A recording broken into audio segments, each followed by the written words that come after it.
할렐루야.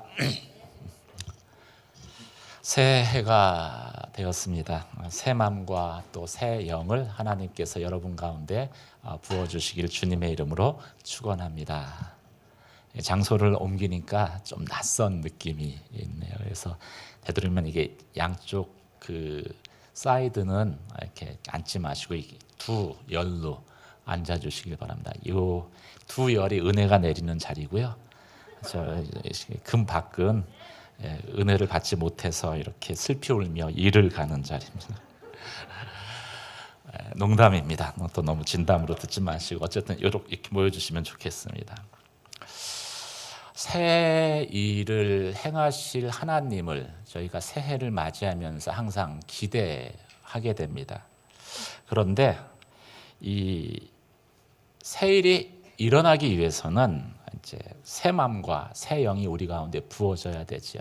새 마음이 저희 가운데 있어야 되고요. 또 거기에 부어지는 성령의 은혜, 그렇죠. 새 영이 있어야 비로소 새로운 일들이 시작될 수 있습니다. 리셋이라는 단어는 이제 여러분 컴퓨터 다루다 보면은 이제 자주 이렇게 접하는 단어죠. 근데 리셋을 하게 되면은 두 가지 현상이 나타납니다. 하나는 지난번에 종료하지 않았던 프로그램이 다시 리셋 버튼과 함께 시작이 되고요. 또 하나는 아예 새롭게 컴퓨터가 재작동을 하게 됩니다. 그래서 이 리셋이라는 것은 재탕을 의미하기도 하고 새로운 시작을 의미하기도 하는 것이죠. 잠깐 그 화면을 보시기 바랍니다. 2022년에서 23년으로 이렇게 넘어왔습니다. 그런데 23년 새 일들이 시작되기 위해서는 우리가 뛰어넘어야 하는 것들이 있습니다. 그것을 뛰어넘지 않으면 마치 종료하지 않고 컴퓨터를 이렇게 닫았을 때 다시 리셋을 누르고 재탕되어지는 것처럼 작년에 우리 가운데 있었던 일들이 새해에도 동일하게 시작될 수 있기 때문입니다. 우리가 원하는 것은 이제 새로운 시작을 새해와 함께 맞이하는 것입니다. 그러기 위해서는 우리가 먼저 우리 가운데 있는 선입관을 버려야 되는데 이 달력 한 장을 넘김으로 인해서 내게 새 일들이 시작될 것이다 라고 막연히 기대하는 것입니다. 어떨 때는 그것이 하나님을 향한 우리의 믿음처럼 여겨집니다. 그런데 엄밀한 의미에서는 믿음이 아니죠. 착시 현상입니다. 소망처럼 보여지는데 성경에 근거가 없는 소망, 착각에 불과한 것입니다. 성경은 무엇을 말씀하고 있습니까? 새 은혜는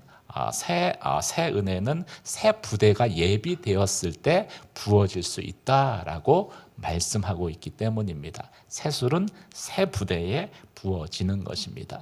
부대라는 것은 무엇입니까? 우리의 마음이죠. 그래서 우리의 마음이 작년과는 다르게 변화되어져 있어야지 해가 바뀌면서 새 은혜가 우리 가운데 부어지고 그리고 하나님의 새 일들이 나의 삶 가운데, 나의 가정 가운데, 교회 가운데, 이 나라와 이 민족 가운데 시작될 수 있는 것이죠. 그래서 오늘 본문 말씀은 그 하나님의 새 일들을 기대하는 믿음의 사람들이 두려움 가운데에 돌아봐야 할 것들에 대해서 말씀을 하고 있습니다.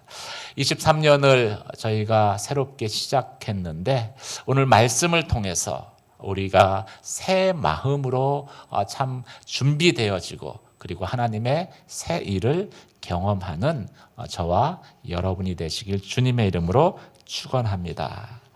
먼저 오늘 본문에 읽은 말씀 14절에는 모든 사람과 더불어 화평과 거룩함을 추구하십시오. 이것이 없이는 아무로 주를 보지 못할 것입니다 라고 말씀을 하고 있습니다. 모든 사람과 더불어 화평한 사람은 예수 그리스도를 나타내는 하나님의 사람이죠. 그런 사람을 통해서 세상 사람들은 예수가 길이고 진리고 생명 되셨다라고 인정할 것입니다. 그런데 그런 우리의 삶에 어떻게 보면 새해의 목표가 되겠죠. 그런 삶을 살기 위해서는 우리가 두려움 가운데에 되돌아봐야 되는 것들이 있다라고 말씀을 하고 있습니다.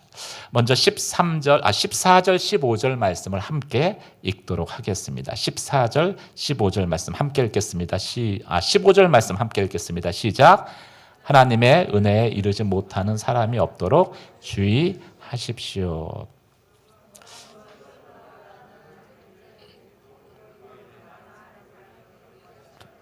조심하십시오. 예. 먼저 전반부만 보면 하나님의 은혜에 이르지 못하는 사람이었는지 나를 되돌아보라는 것이죠.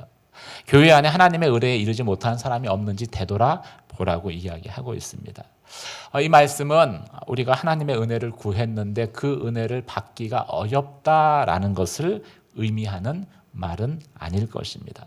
찬송가의 가사에 나온 것처럼 우리가 은혜를 구했을 때 하나님은 우리 가운데 은혜를 주시는 분이시기 때문입니다. 그래서 은혜에 이르지 못했다라는 것은 하나님이 우리 가운데 은혜를 주시기 원하시는데 우리가 그 은혜 받기를 거절했다는 의미인 것이죠. 우리가 하나님의 은혜를 거절해서 은혜에 이르지 못한 일은 없었는지, 못하지는 않았는지 되돌아보라는 것입니다. 갈라디아서에서 바울은 끊임없이 갈라디아 교인들에게 무엇을 이야기하고 있습니까? 우리가 믿음으로 구원받은 것처럼 믿음으로 살아야 한다라고 말씀을 하고 있습니다. 그런데 많은 성도들의 삶을 실제로 보면은 우리 믿음으로 구원받았다는 사실에 대해서는 요동함이 없습니다. 그런데 실제로 살아가는 삶의 모습 가운데에는 믿음으로 살기보다는 자력으로, 자기 힘으로 살려는 모습들이 종종 목격되어집니다. 그런데 성경은 무엇을 말씀하고 있습니까? 우리에게 하나님의 은혜는 항상 준비되어져 있고 예비되어져 있다라고 말씀하고 있습니다. 지금이 은혜 받을 만한 때다라고 말씀하고 있습니다. 그래서 은혜라는 것은 우리가 구원받을 그 시점에만 필요한 것이 아니라 우리가 구원받은 이후에 믿음의 삶을 살아갈 때도 우리의 삶 가운데 계속해서 하나님께 간구해야 되는 것이고 또 그 은혜를 우리가 매 삶의 순간순간 경험해야 되는 것이지요. 은혜라는 것은 값없이 주시는 것입니다. 그 은혜의 고백이 있는 사람들은 다른 사람에 대해서도 판단하거나 정죄하지 않습니다. 그래서 설사 부족한 모습, 연약한 모습이 보인다 할지라도 그들을 용납하고 화평할 수 있는 것이죠. 비단 관계의 문제뿐만이 아니라 삶에서 겪는 많은 문제 가운데에서 우리는 하나님의 은혜에 이르지 못한 적이 없었는지, 하나님의 은혜로 그 문제를 해결하지 못하고 넘어온 해가 바뀌면서 다시 그 문제를 안고 가고 있는 것이 없는지를 살펴보아야 하는 것입니다. 하나님의 은혜를 구하기보다는 내 힘과 내 능력 또 내 의지, 내 머리를 더 의존한 것이 없었는지, 그래서 오히려 그 문제가 해결되지 않고 해가 바뀌었음에도 여전히 나의 삶 가운데 걸림돌로, 하나님과 나 사이의 걸림돌로, 사람들 사이의 걸림돌도 남아있는 것이 없는지 살펴보라는 것이죠. 성경에서 은혜는 구하는 자에게 주어지는 하나님의 무조건적인 사랑입니다. 은혜를 받은 성경의 한 인물을 들자면은 그 이방 여인 룻을 들 수 있습니다. 룻은 여러분 아시다시피 과부입니다. 남편이 일찍 죽었죠. 또 시어머니를 모셔야 하는 현대인의 그 여성의 그 관점에서 보면 가장 불행한 삶을, 남편도 죽었는데 부양할 시어머니까지 있는 가장 불행한 삶을 살아가는 여인입니다.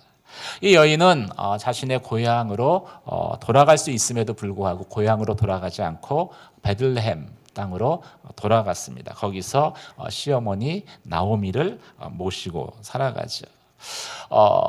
재산은 다 탕진을 했습니다. 그래서 매일매일 일용할 양식을 자기뿐만이 아니라 시어머니의 목까지 마련해야 되는 아주 공궁한 상황 가운데 있었습니다. 그런데 이 여인이 성경을 보면은 나중에 이 다윗의 증조모가 됩니다. 이방 사람이었음에도 불구하고 예수님의 그 계보 안에 드는 놀라운 영적인 축복, 또 보아스를 통해서 모든 그 생활의 공공함이 해결되어지는 또 경제적인, 물질적인, 현실적인 축복까지도 받습니다. 무엇이 그 여인으로 하여금 그런 하나님의 은혜를 경험하게 했습니까? 이 룻에 대해서 언급한 구절이 많지 않은데 보면은 룻기 2장 2절 말씀 가운데 이렇게 기록하고 있습니다.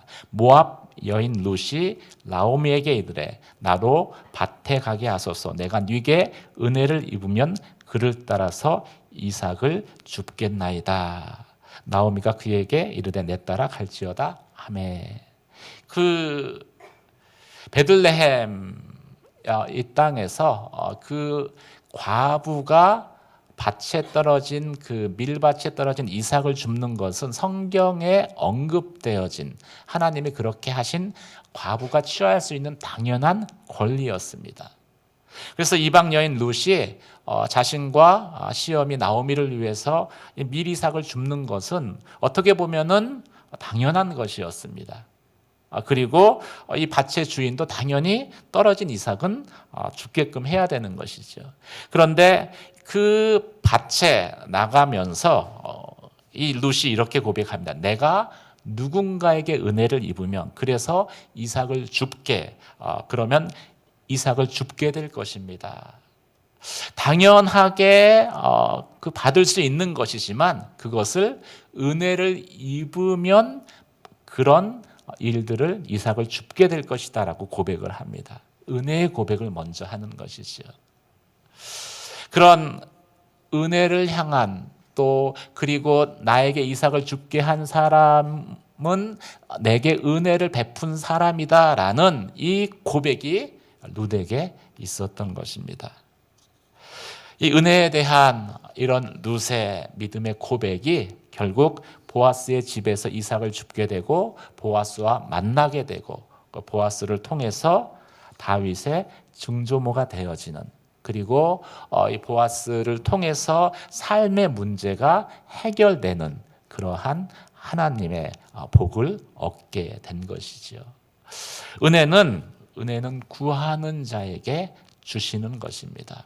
그런데 우리는 구원받을 때만 내 삶의 은혜가 필요하다라고 여기고 삶의 관성에 의해서 또 세상의 흐름에 의해서 세상의 풍조에 의해서 어떤 문제나 사건 앞에서 하나님의 은혜를 구하기보다는 내 힘으로 내 능력으로 그것을 해결하려고 붙들고 있어서 오히려 하나님은 은혜 주실 준비를 다 하고 계시는데 그 은혜에 이르지 못하는 삶을 살아가지는 않는 것인지요.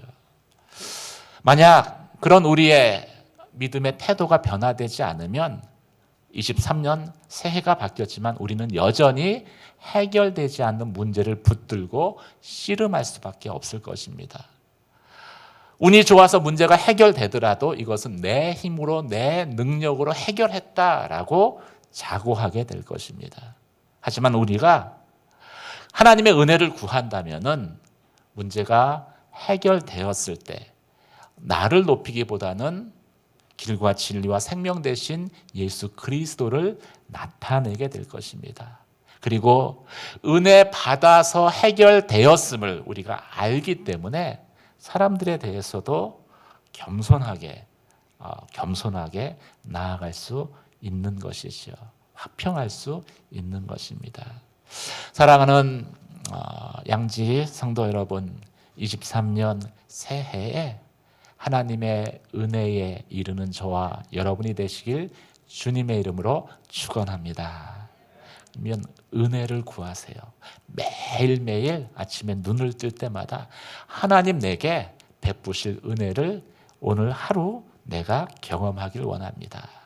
문제 앞에서 또 어려운 상황 앞에서 고민하고 씨름하는 것도 중요하지만 하나님의 은혜를 먼저 구하는 저와 여러분이 되시기를 주님의 이름으로 축원합니다. 두 번째, 쓴 뿌리가 없는지 돌아보라 라고 말씀하고 있습니다. 읽은 15절의 말씀 뒷부분인데요. 다시 한번 읽도록 하겠습니다. 시작.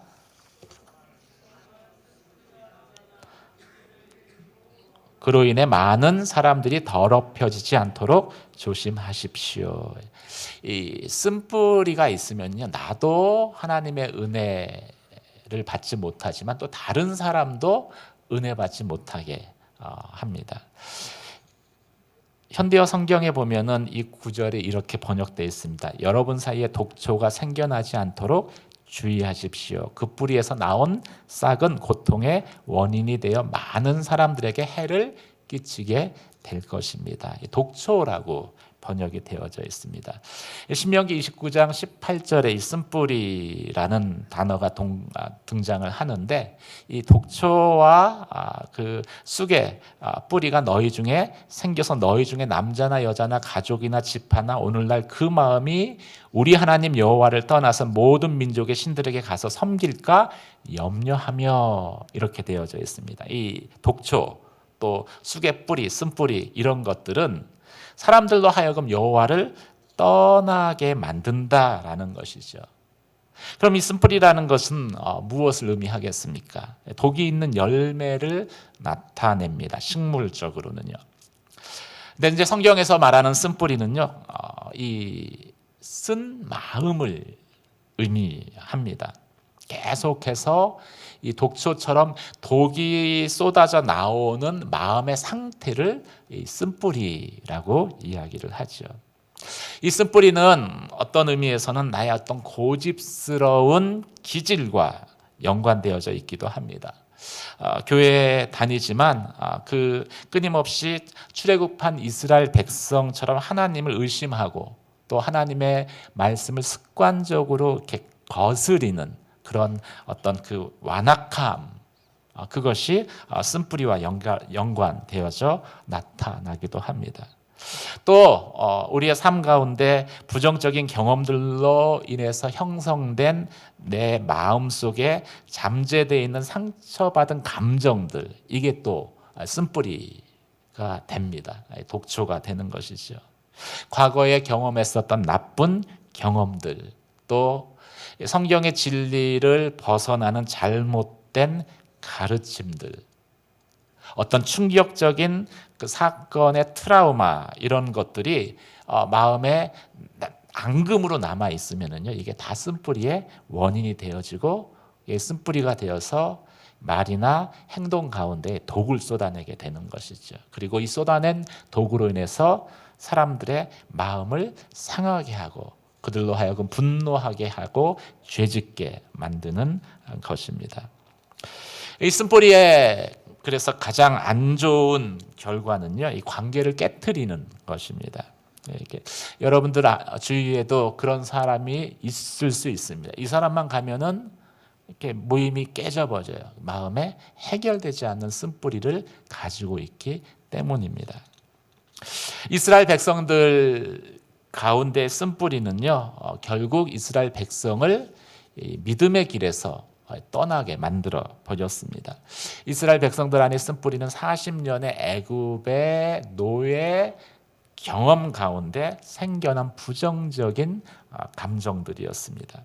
그래서 그 감정들로 인해서 이스라엘 백성은 출애굽의 구원을 경험했음에도 불구하고 끊임없이 하나님을 의심합니다. 그리고 끊임없이 하나님을 향하여서 불평합니다. 만나와 메추라기를 주심에도 불구하고 애굽에서 먹었던 음식들이 너무나 그립다.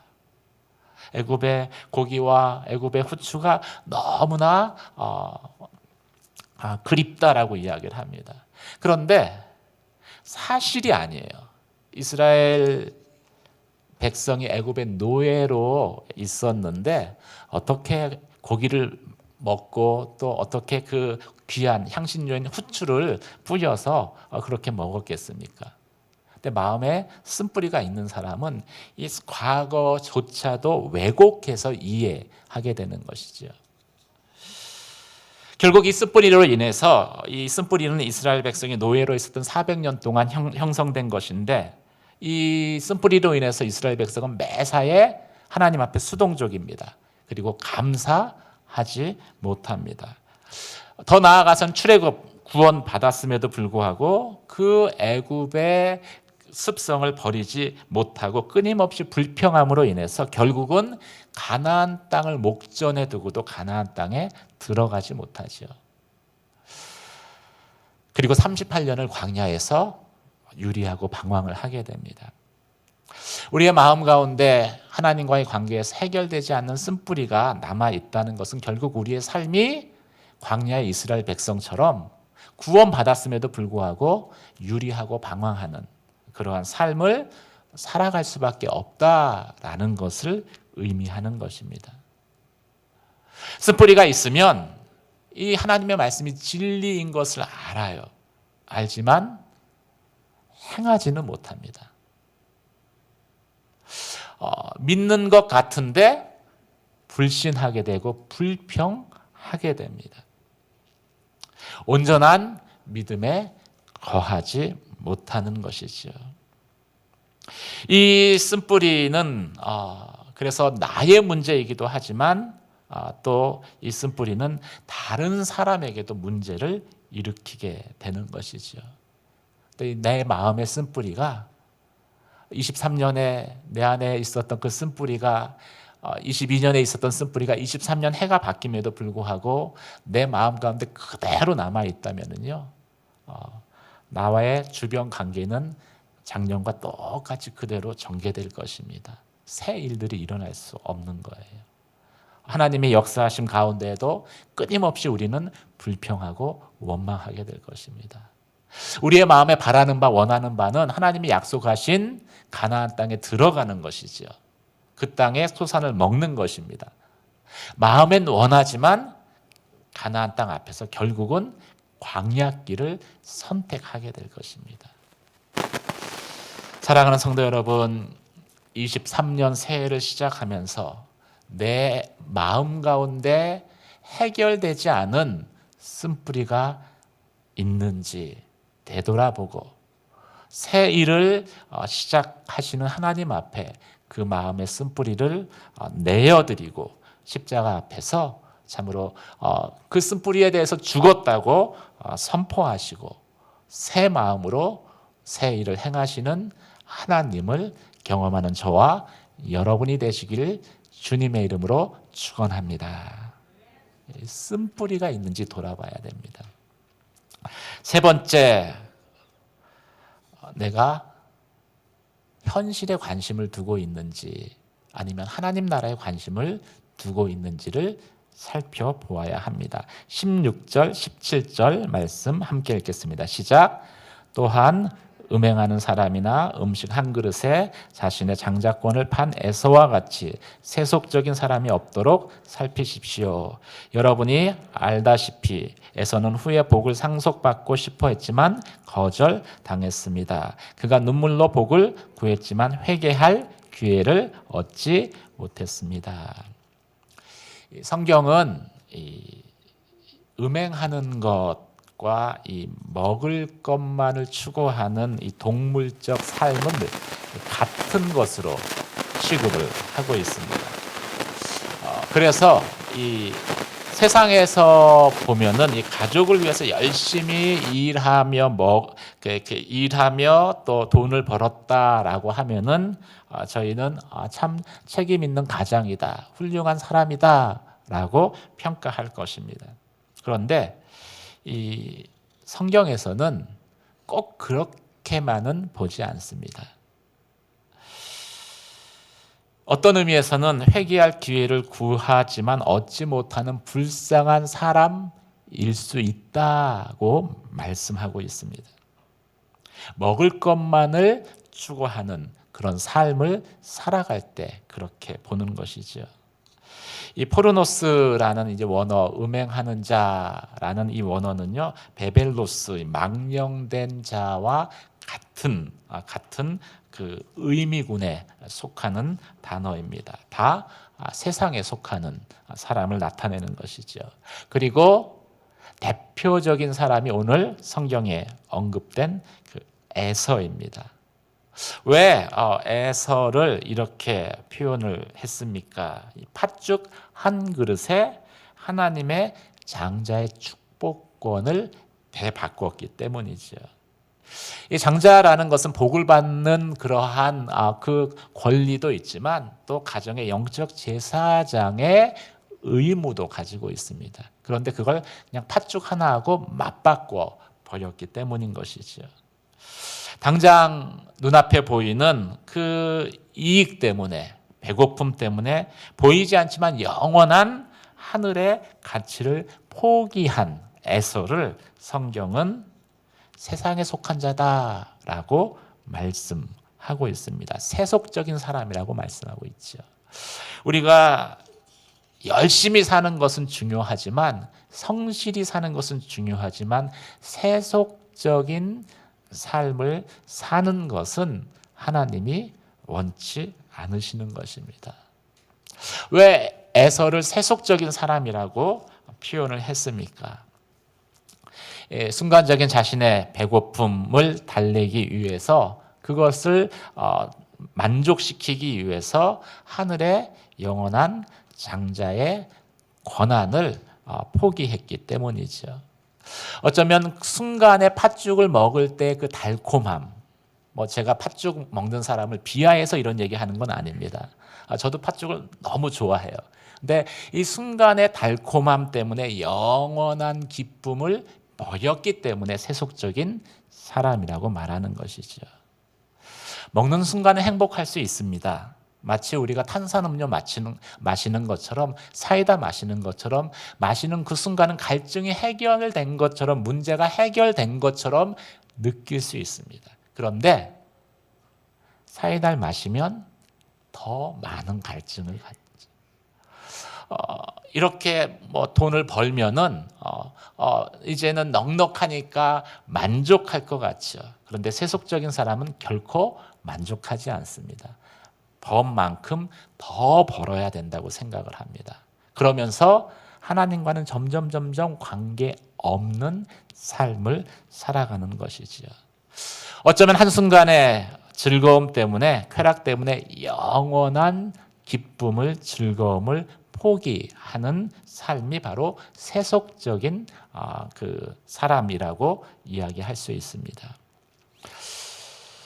이런 이런 에서에 대해서 성경은 무엇을 이야기합니까? 복을 원했지만, 복받기를 원했지만 결국 복을 받지 못했다라고 이야기를 합니다. 에서가 원하는 것은, 여러분 성경을 보면 에서가 얼마나 하나님의 복을 원합니까? 그런데 에서의 선택은 세속적인 것이었어요. 순간에 만족을 얻기 위한 것이었습니다. 그런 선택을 했을 때 복은 원했지만 실제 그 복을 에서는 받지 못했다라는 것이지요. 회개하고 싶었지만 회개할 기회를 얻지 못했다라고 말씀하고 있습니다. 우리의 삶이 이런 삶이 될 수 있습니다. 참 하나님의 참 복을 받기를 원해요. 하나님의 영원히 목마르지 않는 하늘의 기쁨을 얻기를 원합니다. 그런데 우리의 선택이 지극히 세속적인 것을 선택을 합니다. 마음에 원함이 있지만, 원함이 있다라고 해서 그것이 우리 가운데 얻어지는 것은 아니다라고 성경은 말씀하고 있습니다. 에서의 선택을 보면서 우리는 에서의 어리석음을 볼 수 있어야 합니다. 사실 팥죽이라는 것은 화폐 가치로 보면은요, 3,000원 내지 5,000원이면 해결될 수 있습니다. 쿠팡에 주문하면 5,000원이면 와요. 무료 배송으로 오더라고요. 장자권은 값으로 환산할 수 없는 것이죠. 물론 팥죽을 에서가 선택했을 당시의 장자로서의 권한은요, 눈에 보이지 않는 것입니다. 무형의 가치이죠. 무형의 재산입니다. 그런데 이 장자의 권한은 나중에 에서가 깨닫게 된 것은 무엇입니까? 어떤 돈으로 바꿀 수 없는 소중한 가치를 가지고 있었다라는 것이죠. 그런데 그것을 알고 아버지 이삭에게 가서 나에게 다시 축복하소서. 아무리 졸랐지만 이삭이 에서를 축복할 수 없었습니다. 이미 야곱에게 주었기 때문인 것이죠. 기회를 놓쳐버린 것입니다. 우리가 하나님의 은혜 받기를 원하지만, 하늘의 그 신령한 복을 받기를 원하지만, 영원히 마르지 않는 그 하늘의 기쁨을 얻기를, 그런 삶을 살기를 원하지만, 우리의 선택이 지극히 세속적인 것을 추구하고 그런 것들을 선택한다면 우리는 23년 새해가 되었지만 여전히 목마른 삶을 살아갈 수밖에 없을 것입니다.